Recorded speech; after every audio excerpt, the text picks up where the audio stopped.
ಇನ್ನೊಂದು ಮಾನ್ಯ ಅಧ್ಯಕ್ಷರೇ, ಮಾತೆತ್ತಿದ್ರೆ ಇಡೀ ಬಜೆಟ್ ಪುಸ್ತಕದಲ್ಲಿ, ಬಜೆಟ್ ಪುಸ್ತಕ ಕೊಟ್ಟಿದ್ದೀರ ನಮಗೆ, ಈ ಬಜೆಟ್ ಪುಸ್ತಕಗಳಲ್ಲಿ ಏನಿದೆ ಅಂತ ಹೇಳಿದ್ರೆ ಕೇಂದ್ರ ಸರ್ಕಾರ ನಮಗೇನೂ ಮಾಡಲಿಲ್ಲ, ಕೇಂದ್ರ ಸರ್ಕಾರ ಅನ್ಯಾಯ ಮಾಡಿಬಿಟ್ಟಿದೆ, ಕೇಂದ್ರ ಸರ್ಕಾರ ಅಕಸ್ಮಾತ್ ರಾಜ್ಯ ಸರ್ಕಾರಕ್ಕೆ ಅದರಲ್ಲಿ ನಾನು ಯಾವಾಗಲೂ ಚರ್ಚೆ ಮಾಡಿ ಸುಳ್ಳೇನಿದೆ ಅದರಲ್ಲಿ ಒಂದ್ ನಿಮಿಷ ಹೇಳ್ತೀನಿ ಏನ್ ಸುಳ್ಳಿದೆ ಉತ್ತರದಲ್ಲಿ ಅಂತ ಹೇಳ್ತೀನಿ.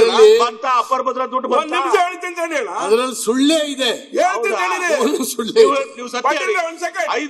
ಅಪ್ಪರ್ ಭದ್ರಾಗ 5,300 ಕೋಟಿ ರೂಪಾಯಿ ನೀವು ತಡೀರಿ ಸರ್, ಬೇರೆ ಬೇರೆದ್ನು ಕೊಟ್ಟಿಲ್ಲ, ಯುಸಿ ಕೊಟ್ಟಿಲ್ಲ ನೀವಿಲ್ಲ, ಆಮೇಲೆ 14 ನಿಮ್ಮ ನರೇಂದ್ರ ಮೋದಿ ಅವರು ಬರೋಕ್ಕಿಂತ ಮುಂಚೆ ಎಷ್ಟು ಕೋಟಿ ಸಾಲ ಸಾಲ ಮಾಡಿ ಅಭಿವೃದ್ಧಿಗೆ ಹಾಕಿದ್ದಾರೆ. ನೀವು ಸಾಲ ಮಾಡಿ ಗ್ಯಾರಂಟಿ ಕೊಟ್ಟಿದ್ದೀರಿ ಅಷ್ಟೇ, ಅಭಿವೃದ್ಧಿ ಹಾಕಿದ್ದಾರೆ ಸರ್. ಬಂದ್ಬಿಟ್ಟಿದಾವೆಲ್ಲ 114 ರಫೇಲ್ ಯುದ್ಧ ವಿಮಾನಕ್ಕೆ ಆರ್ಡರ್ ಕೊಟ್ಟಿದ್ದಾರೆ. ನೀವು ಹೆಮ್ಮೆ ಪಡಬೇಕು. ಈ ರಾಷ್ಟ್ರ 114 ರಫೇಲ್ ಯುದ್ಧ ವಿಮಾನಗಳು ಬಂದಿದೆ. ಈ ದೇಶನ ಗಟ್ಟಿ ಮಾಡ್ಲಿಕ್ಕೆ ಏನ್ ಬೇಕೋ ನರೇಂದ್ರ ಮೋದಿ ಮಾಡಿದ್ದಾರೆ. ಮೋದಿ ಅವ್ರದ್ದು ಎಷ್ಟು ಸಾಲ ಮಾಡಿದ್ದಾರೆ ಗೊತ್ತಾ? 50,000 ಕೋಟಿ ಲಕ್ಷ ಇದ್ದು ಸಾಲ ಮಾಡೋದು ನಾವು ವಿರೋಧಿಸ್ತಿಲ್ಲ ಸರ್.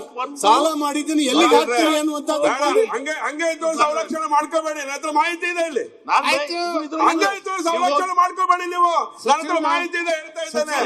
ನರೇಂದ್ರ ಮೋದಿ ನರೇಂದ್ರ ಮೋದಿ ನೀವು ಹೇಳ್ತೀರಿ ಕೇಳಿ, ನರೇಂದ್ರ ಮೋದಿ ಸರ್ಕಾರ ರಾಜ್ಯ ಸರ್ಕಾರಕ್ಕೆ ಹಣ ಬಿಡುಗಡೆ ಮಾಡದೆ ಹೋಗಿದ್ರೆ ಎಲ್ಲರೂ ಸೇರಿ ಭಿಕ್ಷಾ ಪಾತ್ರ ಇಟ್ಕೊಂಡು ನಾಗರಿಕರು ಹೋಗ್ಬೇಕಾಗಿತ್ತು. ಆ ಸ್ಥಿತಿ ನಿರ್ಮಾಣ ಮಾಡಿದಿರಿ ನೀವು. ಏನೋ ಮೋದಿ ಇದ್ದಾರೆ ಎಷ್ಟು ಸಾಲ ಮಾಡಿದಾರೆ ಹೇಳ್ಬಿಡಿ. 14ನೇ ಫೈನಾನ್ಸ್ 15ನೇ ಫೈನಾನ್ಸ್ 16ನೇ ಫೈನಾನ್ಸ್ ಎಷ್ಟು ವ್ಯತ್ಯಾಸ ಆಗಿದೆ ದಯವಿಟ್ಟು ಕೂತ್ಕೊಳ್ಳಿ, ಸಮಾಧಾನ ಕೂತ್ಕೊಳ್ಳಿ. ಕೇಂದ್ರ ಸರ್ಕಾರದಿಂದ ಒಂದು ಡಿಬೇಟ್ ಅನ್ನ ನೀವು ಏರ್ಪಡಿಸಿ, ನಾವು ದಾಖಲಾಗಳು ಒಟ್ಟಿಗೆ ಮುಖ್ಯಮಂತ್ರಿಗಳು ಬಜೆಟ್ ಪುಸ್ತಕ ಹಾಕಿದಾರೆ ಸುಮ್ನೆ ಬಜೆಟ್ ಪುಸ್ತಕ ಪ್ರಿಂಟ್ ಮಾಡ್ತೀವ? ಸುಮ್ನೆ ಮಾಡಿದ್ದು ಬಿಬಿಜಿ ರಾಮ್ಜಿಗೆ ದುಡ್ಡೆಲ್ಲ ಇಟ್ಟಿದ್ದೀರಿ ಹೇಳಿ, ಪುಸ್ತಕ ಹಾಕಿ ಬಿಬಿಜಿ ರಾಮ್ಜಿಗೆ ದುಡ್ಡೆಲ್ಲ ಇಟ್ಟಿದ್ದೀರಿ ಹೇಳಿ, ಅದ್ರಲ್ಲಿ ಎಲ್ಲಿದೆ? ಕೈ ಬಿಟ್ಬಿಟ್ರಾ? ನರೇಗಾ ಹೆಸರಿನಲ್ಲೇ ನೀವು ಮಾಡಿಬೇಕಾದ್ರೆ ಕೈ ಬಿಟ್ಬಿಟ್ರಾ? 60% ಕೇಂದ್ರದಿಂದ ಬರೋದು ಇವತ್ತು ನಾವು ಉಪಯೋಗಿಸೋಣಕ್ಕೆ ಆಗ್ತಾ ಇಲ್ಲ. ಈ ಬಜೆಟ್ ನಲ್ಲಿ ನೀವು ಕೈ ಬಿಟ್ಟಿದ್ದೀರಿ. ಇದ್ರ ಅರ್ಥ ಏನು? ಬಡವರ ವಿರೋಧಿ ಬಜೆಟ್ ಆಗಿದೆ. ಅಧ್ಯಕ್ಷರೇ, ಸ್ವಲ್ಪ ಸಮಾಧಾನವಾಗಿ ನಾನು ಆರಾಮಾಗಿದ್ದೀನಿ. ಹೇಳ್ತೀನಿ. ಎಂ ಬಿ ಪಾಟೀಲ್ ಅವರು ಮೋದಿ ಲಕ್ಷಾಂತರ ಕೋಟಿ ಬಗ್ಗೆ ಹೇಳ್ತಾರೆ. ನೈಟ್ ಲ್ಯಾಂಡಿಂಗ್ ಫೆಸಿಲಿಟೀಸ್ 1-2 ಕೋಟಿ ಕೊಡ್ರಿ ಸಾಕು.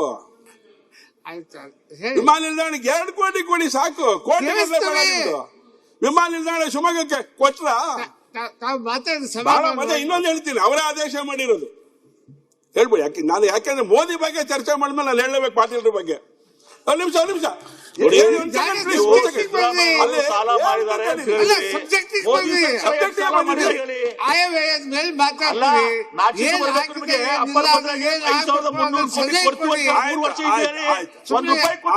ನಮಗೇನು ನಾಚಿಕೆ ಮಾನ ಮರ್ಯಾದೆ ಏನಿಲ್ಲ.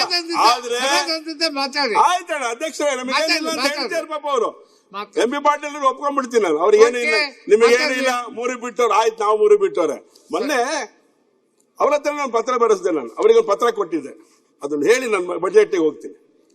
ಹೋದಾಗ ಏನಾಯ್ತು, ಯಾರು ವಿಮಾನ ನಿಲ್ದಾಣದಲ್ಲಿ ಕೆಲಸಗಳನ್ನು ಮಾಡ್ತಾ ಇದ್ದಾರೆ, ಯಾರ್ಯಾರು ಅಧಿಕಾರಿಗಳಿದ್ದಾರೆ, ಅವರಿಗೆ ಒಂದಷ್ಟು ಜಾಗದ ಅವಶ್ಯಕತೆ ಇದೆ. ಮೂಲ ಸೌಕರ್ಯಕ್ಕೋಸ್ಕರ ಅವರಿಗೆ ಒಂದಷ್ಟು ಅವಕಾಶ ಮಾಡಿಕೊಡಿ, ಜಾಗ ಇದೆ, ಅಕ್ವಿಷನ್ ಎಲ್ಲ ಮಾಡ್ಕೊಂಡಿದೀವಿ. ಇರೋ ಜಾಗದಲ್ಲಿ ಅವ್ರು ಆ ಕಡೆ ಮೂಲೆಲ್ಲ ಒಂದ್ ಕಡೆ ಕೊಟ್ರೆ ಅವ್ರ ಬದುಕು ಕೂಡ ಕಟ್ಕೊಳ್ತಾರಲ್ಲಿ ಅಂತ ಹೇಳಿದಕ್ಕೆ 10 ಕೋಟಿ ರೂಪಾಯಿ ಹಣ ಕಟ್ಟಿ ಅಂತ ಹೇಳಿ ಆದೇಶ ಮಾಡಿದ್ದಾರೆ. ಯಾರು ಕೊಡ್ತಾರೆ? ಸರ್ಕಾರದಿಂದ ಕೆಡಿಬಿ ನಿವೇಶನ 10 ಕೋಟಿ ರೂಪಾಯಿ ಕೊಡಿ ಅಂತ ಕೇಳಿ ಬರೀತಾರೆ ಅಂತ ಹೇಳಿದ್ರೆ ಇದಕ್ಕೆ ಸರ್ಕಾರ ಅಂತ ಕರಿಬೇಕಾ ನಾವು? ಮಾನ್ಯ ಸಭಾಧ್ಯಕ್ಷರೇ, ಸರ್ಕಾರ ಕರಿಬೇಕಾ ಇದಕ್ಕೆ? ಮಾಹಿತಿ ಕೊರತೆಯಿಂದ ಮಾತಾಡಿದ್ರೆ ಅದು ತಪ್ಪಾಗುತ್ತೆ. ಮಾಹಿತಿ ಕೊಡ್ತಾ ನೀವು ಕೊಟ್ಟಿರೋ ಪತ್ರ ನನ್ನ ಹತ್ರ ಒಂದ್ ಇದೆ. ನಿಮಿಷ ಹೇಳ್ದಾಗಿ ನೀವು ಕೊಟ್ಟಿರೋ ಪತ್ರ ನನ್ನ ಹತ್ರ ಇದೆ. ಒಂದ್ ನಿಮಿಷ ನೀವು ಹೇಳ್ದಾಗಿ. ಗೌರವಿಸ್ಬೇಕು. ಸನ್ಮಾನ್ಯ ಒಂದ್ ನಿಮಿಷ ಸಭಾಧ್ಯಕ್ಷರೇ, ಹೇಳಿ ಕೆಆರ್ಡಿಪಿ ಅನ್ನೋದು ಅದು ಒಂದು ನೋ ಲಾಸ್ ನೋ ಪ್ರಾಫಿಟ್ ಸಂಸ್ಥೆ. ಸರ್ ನಾವು ರೈತರಿಗೆ ಕಾಂಪೆನ್ಸೇಷನ್ ಕೊಟ್ಟು 2 ಲಕ್ಷ ರೂಪಾಯಿ ಕೊಟ್ಟಿದ್ದೀರಿ. ನೀವು ಅದರಲ್ಲಿ ಕೋಟಿ ಗಟ್ಟಲೆ 15% ಕೊಡಿ ಅಂತ ರಿನಿಮಮ್ ಹೇಳ್ತೀರಿ. ಮಾಡ್ತೀವಿ. ರೈತರಿಗೆ ರೈತರಿಗೆ ಕಾಂಪೆನ್ಸೇಷನ್ ಕೊಡಲಾರ್ದೆ ಇದು ಮಾಡ್ಕೊಡ್ತಾರಾ? ರೈತರಿಗೆ 2 ಲಕ್ಷ ಕಾಂಪನ್ಸೇಷನ್ ಮಂತ್ರಿಗಳು ಮಾತಾಡಿ ಸುಮ್ಮನೆ ಹೇಳಿದ್ರೆ ಮಂತ್ರಿಗಳು ಕೇಳಕ್ಕಾಗತ್ತ? ನಾನು ಸುಮ್ಮನೆ ಹೇಳಿದ್ರೆ ಮಂತ್ರಿಗಳು ಹೇಳಿದ್ದೆಲ್ಲ ಕೇಳಕ್ಕಾಗಲ್ಲ ಸರ್. ಅಲ್ಲ 2 ಲಕ್ಷ ರೂಪಾಯಿ ರೈತರಿಗೆ ಕೊಟ್ಟಿದ್ದೀವಿ. ಒಂದ್ ಸೆಕೆಂಡ್ ಸರ್, ಅಕ್ವಿಷನ್ ಮಾಡ್ಕೊಂಡ್ವಿ.